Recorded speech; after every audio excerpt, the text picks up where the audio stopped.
পানি কত? পানি বেশি না, লাইট দিতে হবে না। হওয়ার কোনো সংবাদ আমরা পাইনি।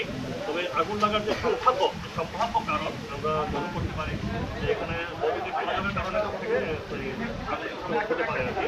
তবে ক্ষয়ক্ষতির পরিমাণটা আমরা এখনো আইডেন্টিফাই করি না। এটা সম্পূর্ণ নির্ভর করার পর এটা ইনভেস্টিগেশন করবে পুরোপুরিভাবে, তখনই আমরা আসলে বলতে পারবো যে ক্ষয়ক্ষতির পরিমাণ কী ছিল আর কি। এই ছিল আমাদের এখানে আমরা জানেন টেবিলের মধ্যে এসি থাকে, তারপরে তাদের বেড থাকে, তারপর চেয়ার থাকে, এই জাতীয় জিনিসগুলো বেরিয়ে এখানে কোনো লোক থাকতে না, বন্ধ ছিল